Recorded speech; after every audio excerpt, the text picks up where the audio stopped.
Welcome to Kuttz and Kuisine with Koolwill and Supreme. And today's special guest, we have certified trainer Daniel T.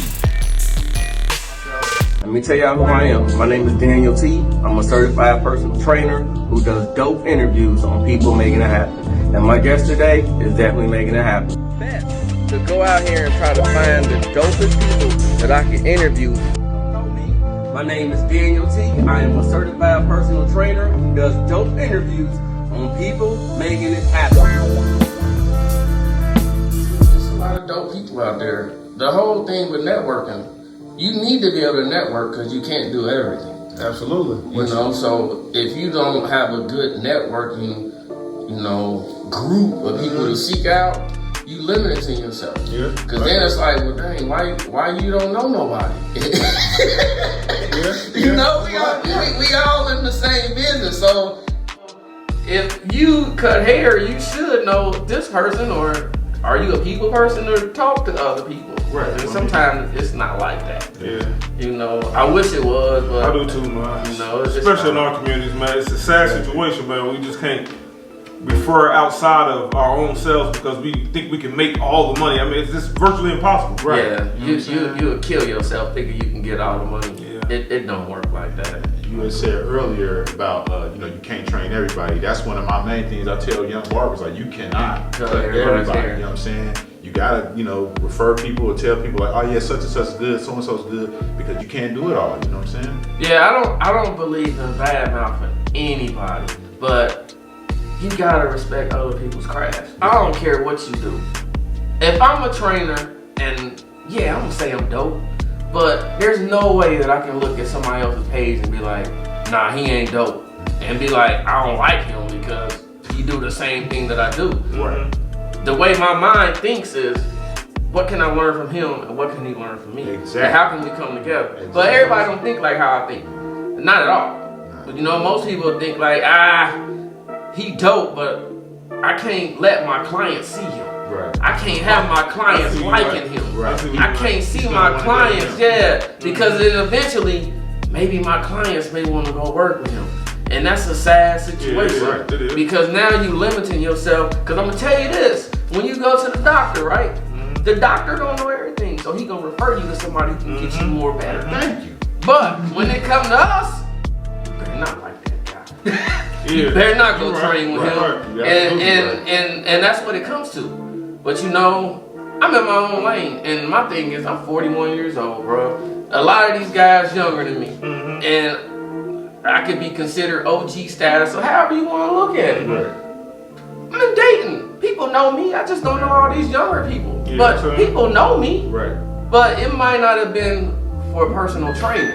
But they started to know me. Right. You gotta start from somewhere. You gotta start from somewhere. So this is what I'm doing, Hey, I'm Daniel T, certified personal trainer who do dope interviews on people making it happen. Man. And I really don't care what you do. As long as you making it happen, I'll talk to you. Hey, argue with that, bro. That's it. Yeah. How long you been personal training? Man, I've been personal training. I did 4 years. I did 4 years as a trainer, and I started off with my family as my guinea pigs. I was terrible. Right.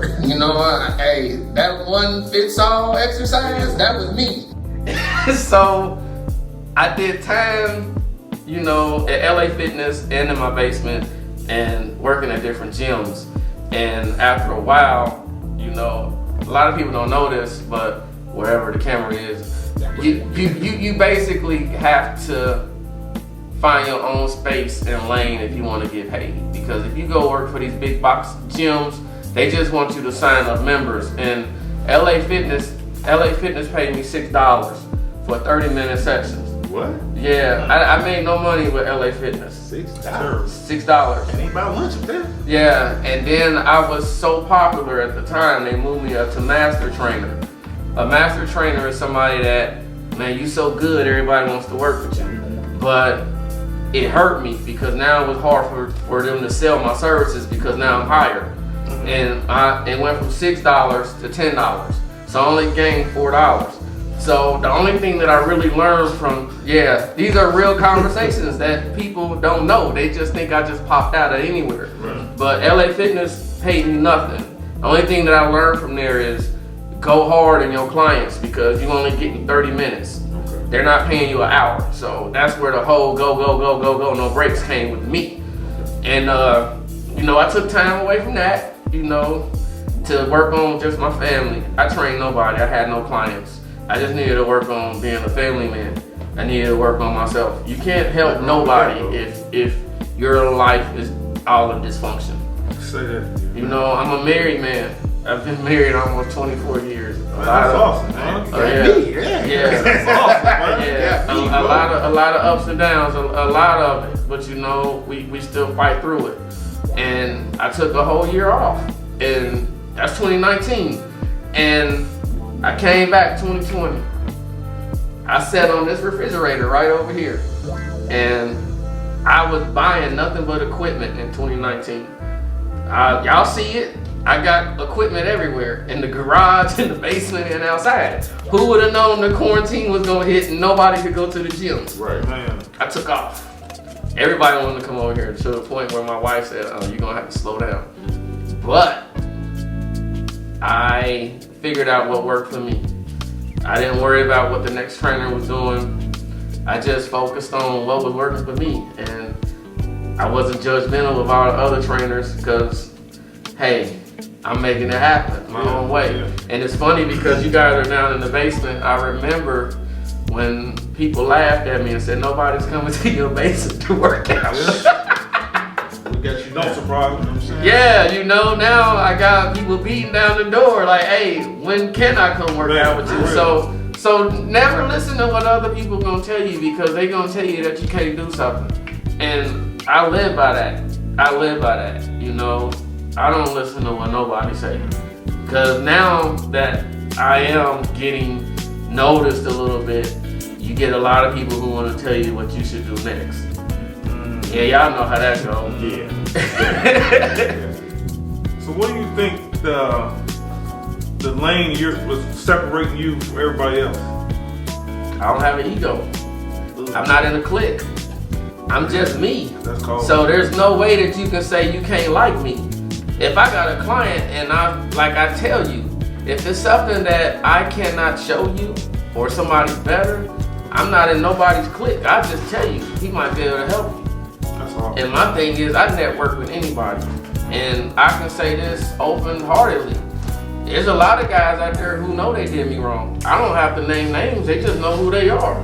I mean, they can way too small. They know who I am. Right. It was times when I didn't have a certification and I asked for help and people looked at me as like, nah, no. But I got clients who would tell me they told you no because they saw something in you way before that you saw.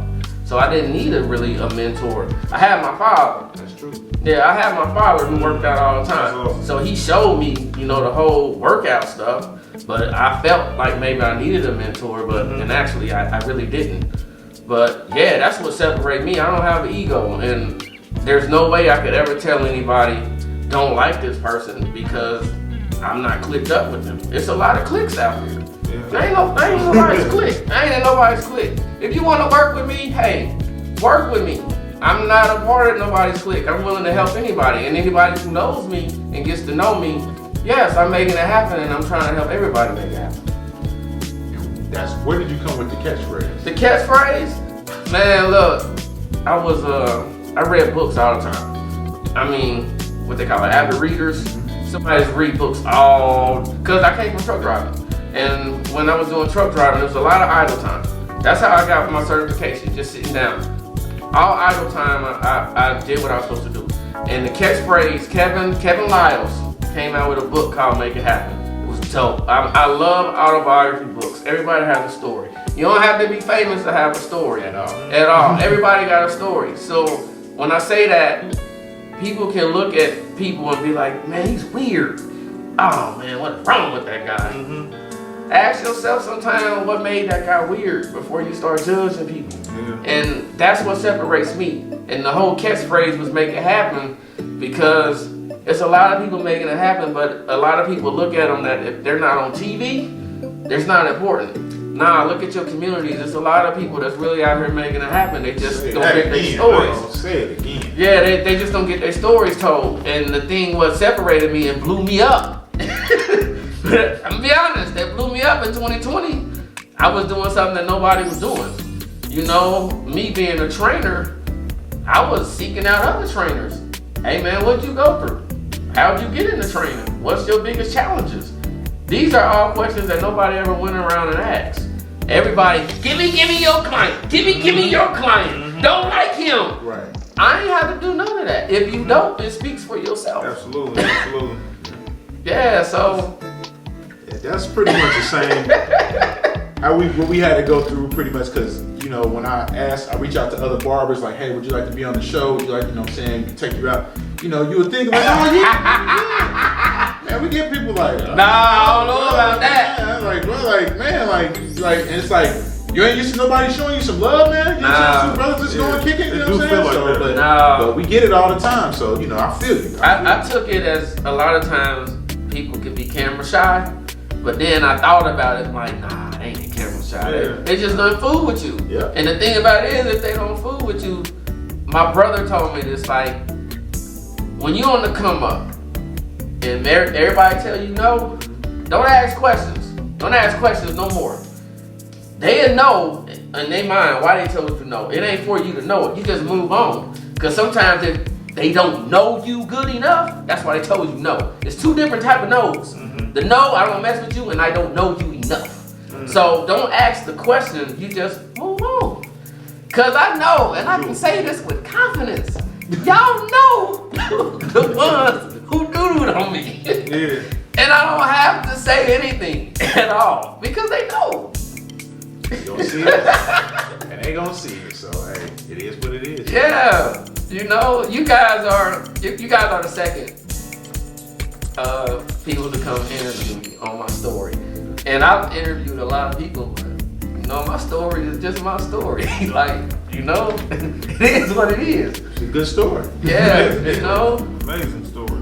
Yeah, so, yeah, I just laugh about it though, you know? I don't walk around angry, and a lot of people are angry out here, man. Yeah. People won't laugh, won't joke, and then I know y'all say y'all crack a lot.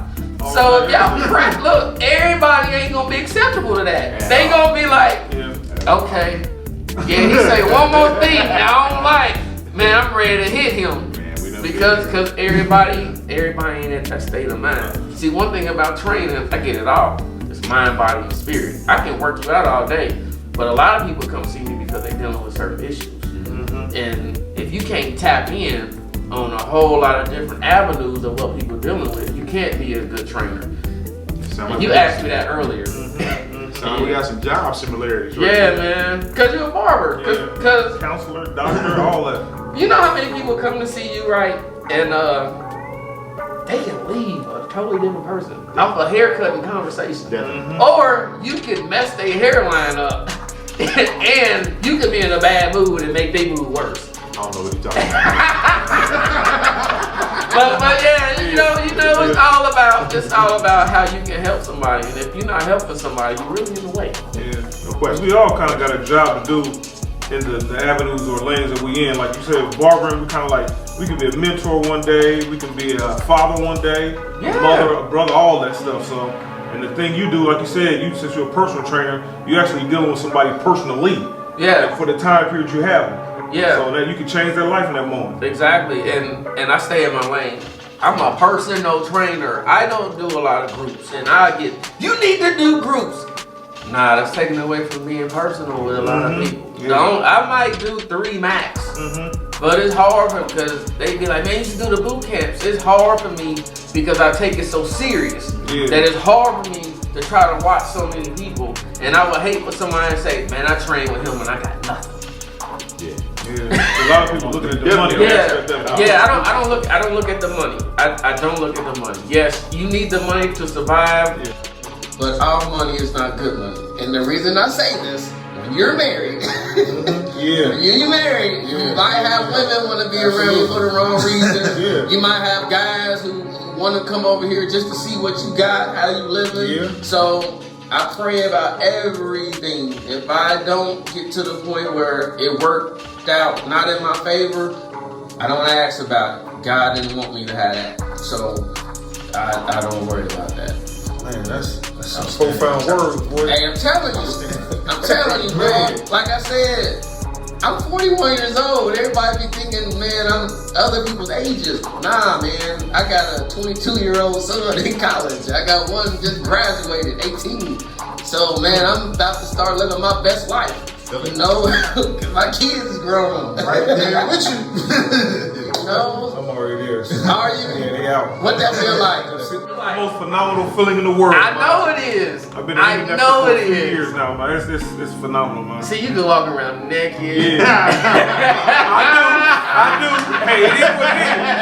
It is what it is. Look, you Yeah. know, you Yeah, get it's- man, listen. I'm trying to get to Hey, that. man, you will get there, man. Trust me, man. You're going to love every single second of Look, it. he's thinking about it now, like, Yeah, I'm about to go home right now. Yeah, but that's awesome, man. Yeah. So who cut your hair, Dan? Oh man, I've been rocking with Roger Evans, man. I did an interview on him too, man. Roger been cutting my hair since I was 11 years old. Yeah, Rogers Barbershop. Okay, my cousin work up there. I just You got Red. Reg. Yeah, Reg. Cousin on my wife's side. Yeah, that's Shep. Shout out to Shep. Yeah, Shout out Shep. to Raj. But yeah, man, I mean, he critiqued and got his craft really early, man. And it's funny because I got a lot of the ideas from Roger. I watched Rap City, Big Tigger in the Basement, but Roger was a mentor and a big brother to me as well because he started in the basement. Yeah. You know, he started off, had all the haircuts and worked his way all the way up. Gotta start Familiar somewhere, story. right? Yeah. I mean that was his story, and I mean, he'd tell you like, man, I'm living my dream. I'm living it, you know. Yeah. Rogers classic, man. I remember hearing about Rogers when I was a little young. We probably the same age bracket. But I used to hear about Rogers all the time. Yeah, he's living his dream, and he takes it serious. And I know y'all take it serious too, because with him, I'm learning a lot from him on the business aspect. On all money is still the same. Don't let other people come in and dictate because they got more money than the next person. Yeah. Because a lot of people will mess up and do that. Like, okay, this person might have a lot more popularity status, or this person might have more money, but he never was motivated by the money.